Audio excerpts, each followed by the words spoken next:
લોકમત ન્યૂઝમાં આપનું સ્વાગત છે। બંગાળ ઇલેક્શન દરમિયાન ઝાલમુરી ચર્ચામાં રહી હતી। બંગાળના વિજય બાદ પીએમ મોદી વડોદરામાં આવી રહ્યા હોય કાર્યક્રમ સ્થળે જનાર કાર્યકર્તાઓ માટે વોર્ડ નંબર 13ના કાઉન્સિલર નિધિબેન પટેલ તથા તેમના પિતા અને પૂર્વ કાઉન્સિલર નીતિનભાઈ પટેલે 500 જેટલા ઝાલમુરીના પેકેટ કાર્યકરોને વિતરણ કર્યા હતા। વડાપ્રધાન નરેન્દ્રભાઈ મોદી આજે વડોદરામાં સરદારધામ 3નું લોકાર્પણ અને રોડ શોમાં ઉપસ્થિત રહેનાર હોય ત્યારે વડોદરાના દરેક નગરસેવકોને અને કાર્યકરોને સ્થળે તેમના સ્વાગત માટે લઈ જવાના હતા। વોર્ડ નંબર 13માંથી ભારતીય જનતા પાર્ટીમાંથી કાઉન્સિલરના પદે નિધિબેન પટેલ જીતીને આવ્યા છે ત્યારે તેમને પણ 10 બસનો ટાર્ગેટ આપવામાં આવ્યો હતો। જે બાદ નિધિબેન પટેલને આઈડિયા આવ્યો હતો કે ઝાલમુરી બનાવી કાર્યકર્તાઓને બસમાં આપીએ।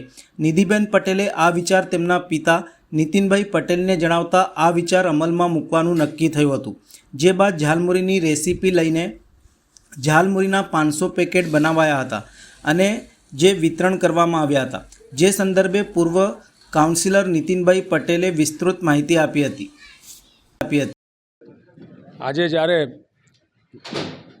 વેસ્ટ બેંગાલના ઇલેક્શન પછી તરત જ જ્યારે યશસ્વી વડાપ્રધાન આપણા નરેન્દ્રભાઈ મોદીજી જ્યારે વડોદરા આવી રહ્યા છે સરદારધામના ઉદ્ઘાટન માટે અને રોડ શો માટે, ત્યારે વડોદરા શહેરના દરેક નગરસેવકોને અને બધા જ કાર્યકર્તાઓને ત્યાં ગાડી એમના સ્વાગત માટે ત્યાં લઈ જવાના હતા। ત્યારે મારી દીકરી જે હમણાં જ ચૂંટાઈને આવી છે નિધિ પટેલ, એને પણ 10 બસનો ટાર્ગેટ આપેલો। 10 બસનું ટાર્ગેટ આવતા ત્યારે નિધિને એકદમ મગજમાં એ આવ્યું કે ડેડી આપણે આ ઝાલમુરી બનાવીને આપણા બધા કાર્યકર્તાઓને બસમાં આપીએ તો કેવું? મેં કીધું બહુ સારો આઈડિયા છે। એટલે આ આઈડિયા જેવો આવ્યો એટલે અમે તરત જ ઝાલમુરીની આખી રેસીપી લઈ અને આખી રેસીપીથી આખી ઝાલમુરી બનાવી અને બધા 500 પેકેટ બનાવ્યા છે।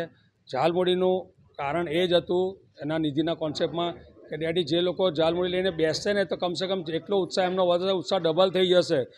કારણ કે જે ઝાલ 10 રૂપિયાની ઝાલમુરીમાં આખા વેસ્ટ બેંગાલને જીતી લીધું હોય તો એ જ પ્રમાણે ઝાલમુરી બનાવી ખાઈને મોદીજીએ બધાનું દિલ જીતી લીધું છે તો આપણે કેમ ના આપીએ? એટલે એ પ્રમાણેનો કોન્સેપ્ટ કરીને આજે ઝાલમુરી બનાવી છે ને 500 પેકેટ બધાને